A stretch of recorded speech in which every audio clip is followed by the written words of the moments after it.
I'm Chad Van Dixhorn. I'm a professor of church history at Westminster Theological Seminary in Philadelphia. So I wear two hats. I'm teaching all of church history, and so that's a great joy in itself. And I'm also the director of a study center on the Westminster Assembly and its texts called the Craig Center for the study of the Westminster Standards. So the Westminster Assembly was a gathering of ministers with some lay observers that met during the 1640s in the middle of a chaotic civil war. And politically, their purpose was to try and make peace in the Church of England.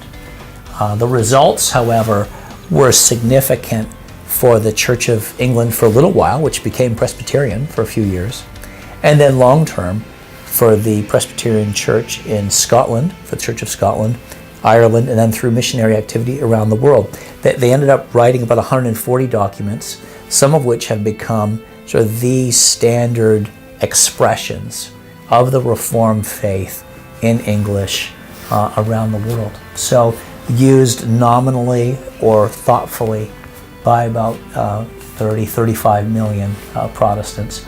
And then knockoff editions, adjusted versions for Congregationalists and Baptists and so on, are also used, more fully expanding the circle of people who use these summaries of Christian doctrine.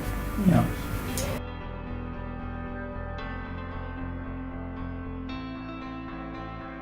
So the Westminster Assembly gives you about 120 ministers, all thinking together about every aspect of church life, worship, government, and so on. It's this wonderful moment where people are, from the scriptures, building a Reformed church from the ground up. So it's a really unique gathering, and then it has unique records that give you the behind-the-scenes conversations. So as a moment of church history, it's more instructive than most other moments of church history in that way. And you know, church history gives us a lens on our own practices. It's like the poor man's travel guide. It allows you to visit another place and time, and does the same thing that maybe ministering somewhere else will do. It kind of gives you a new perspective. So that's a long answer, and I'm not even quite done. I actually think there's value, not just in church history in the Westminster Assembly, but there's actually value in studying and using older texts and not just newer ones. I mean, the nice thing about a kind of 10-point statement of faith found on a website is that it's fresh and hits the main points. But it can give the impression that Christianity was invented last Tuesday. And so the good thing about a confessional text is that it unites us to many other Christians using the same text in a way that a brand new one wouldn't. So it captures the breadth of the church. It also captures some of its depth. You know, people have been using this for a while because it really does kind of hit the main points. So I don't apologize for an older confession. I actually think it's really helpful for us.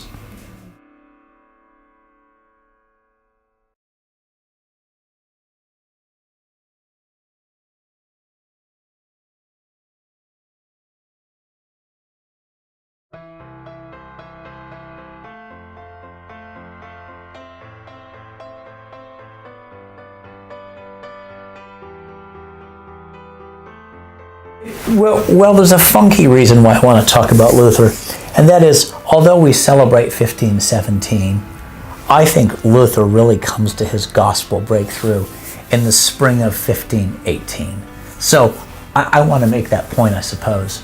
But I also just set for myself this little project. What did Luther know in the first year? October 31st to October 31st. And, you know, what year is it?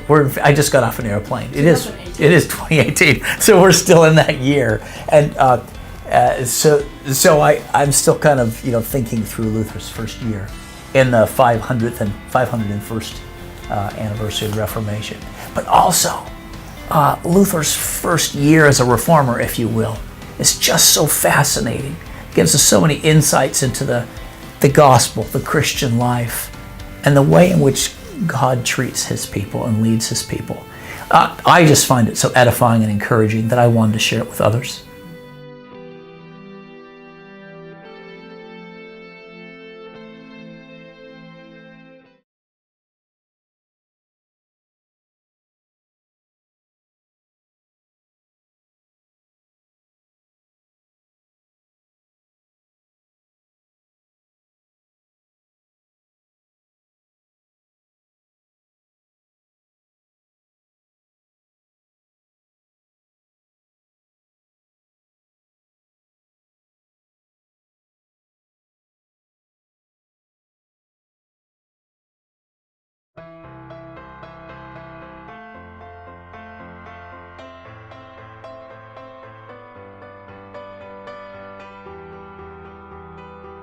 So God's Ambassadors, I originally thought about writing a trilogy, God's Ambassadors, on the Westminster Assembly's pulpit theology. Why preach? How to do it? What should a preachers and preaching. And then the next book was going to be God's Shepherds, church leadership, government discipline. Kind of hard questions, but really important. The Bible really does teach a model for biblical church government. And being familiar with that, being able to sort of give an answer as to why we're Presbyterians. Someone sort of shook you awake at 2 a.m.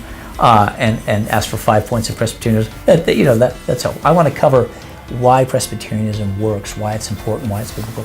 And then the third book that I dreamed of writing was called God's Shepherds, on pastoral theology. I think I'm just going to stick to the one, God's Ambassadors, and the others will appear in articles. The Assembly had it had a core mission for pastoral care that I think is important. How do we respond to sin and suffering? So I want to talk about that too. And in all of that, I think we'll see the work, not just of the pastorate, but of elders and deacons kind of coming into play. So I really look forward to the conversations and the time with people thinking about that on Saturday.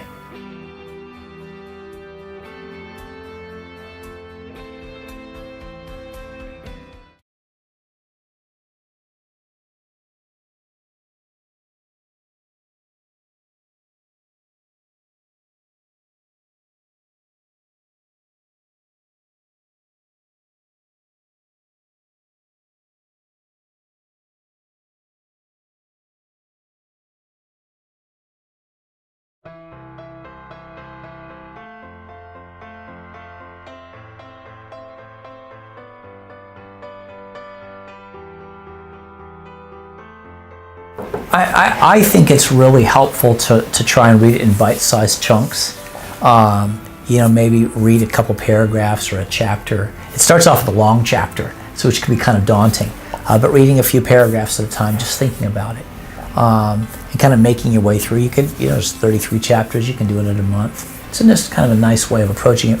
This is an attempt to summarize what the Bible teaches about key topics. A couple of which we might not think about as key topics, but they really are. The communion of the saints. It's not just enough to have a good doctrine of the church. You have to have a good doctrine of the Christian family. Church-state relations. It's got a few chapters that are surprises, but it's a great way of thinking in an orderly way about the Christian faith. And if the older English, which I think is helpful for ministers and students to be able to read, because so much of our learning is in older English. But if that's too daunting for some people, in my book and other places, I have parallel texts of the original and then a modern English version. For what it's worth, this could sound shamelessly promotional, but I did write Confessing the Faith as a guide to the Westminster Confession, trying to show how the doctrines taught there arise from the Scriptures and are not imposed on the Scriptures. And then my wife came up with a helpful study guide published by Banner of Truth that asks questions that capture the three main purposes of the book, which is what doctrine's taught, where does it come from in the Bible, and how is this relevant for the Christian life, for our prayer life, for the way in which we think and speak about God.